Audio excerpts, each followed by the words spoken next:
रजवैया कहाँ रहिथस? का है तुरे नाव? मोला के है का वो? हाओगा तू ही ला कहे हाओ। ले सुन बतावत हूँ। ले बता देना गा।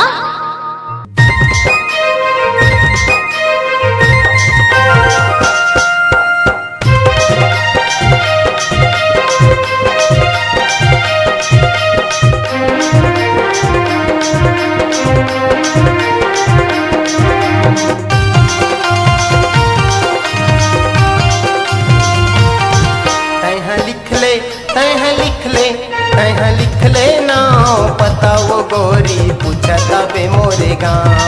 तैहा लिख ले नाव पता वो गोरी पूछता बे मोरे गाँव। इसके परवाना कहे ये मोला, इसके परवाना कहे ये मोला, संजय पत्रे मोरे नाम।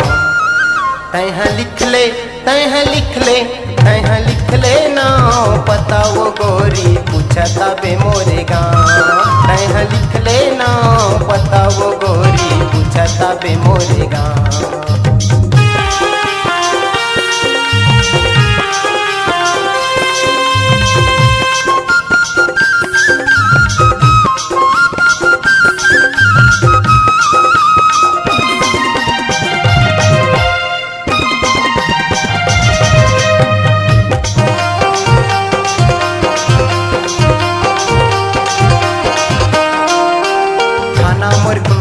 तहसील पंडरिया जिला है कंवरधा। पूछत पूछत तैहा आबे वो गोरी रही था मैं भरेवा। पूछत पूछत तैहा आबे वो गोरी रही था मैं भरेवा।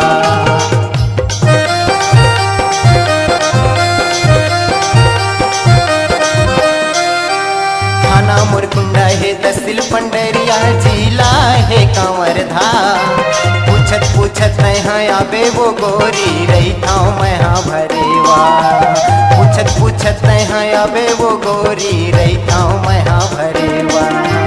इसके परवाना कहे ये मोला, इसके परवाना कहे ये मोला, संजय पत्रे मोरे नाम। तैहा लिख ले, तैहा लिख ले, तैहा लिख ले नाव पता वो गोरी पूछता बे मोरे गाँव। तैहा लिख ले नाव पता वो गोरी पूछता बे मोरे गाँव।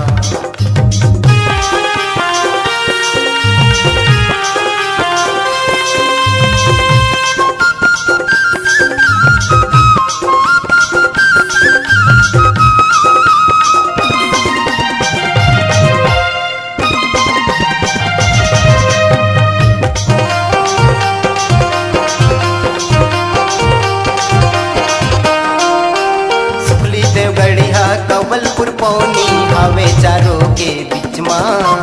नहीं है तोला भुलाए के डर वो लिख ले अपन दिल माँ। नहीं है तोला भुलाए के डर वो लिख ले अपन दिल माँ।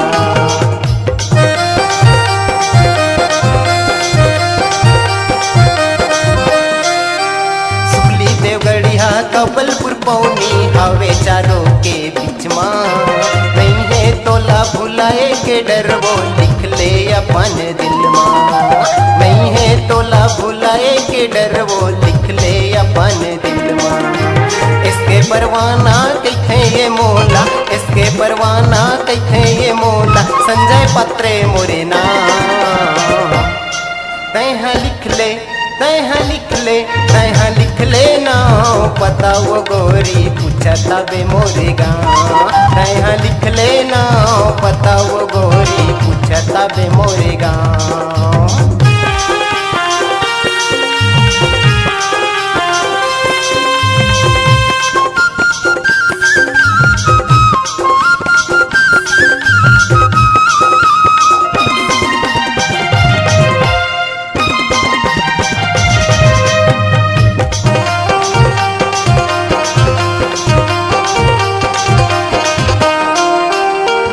हवे मोर 7987 4 बहुत सरल नंबर हवे वो याद हो जाही झटकन। बहुत सरल नंबर हवे वो याद हो जाही झटकन।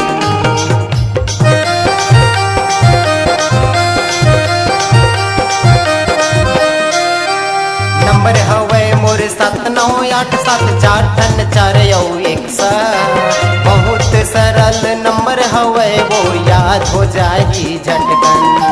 बहुत सरल नंबर हवे वो याद हो जाही झटकन। इसके परवाना कहते ये मोला, इसके परवाना कहते ये मोला, संजय पत्रे मोरे नाम। तैहा लिख ले, तैहा लिख ले, तैहा लिख ले ना पता वो गोरी पूछता बे मोरे गाँव। तैहा लिख ले ना पता वो गोरी पूछता बे मोरे गाँव। इसके परवाना कहते ये मोला, इसके परवाना कहते ये मोला, संजय पत्रे मोरे नाम।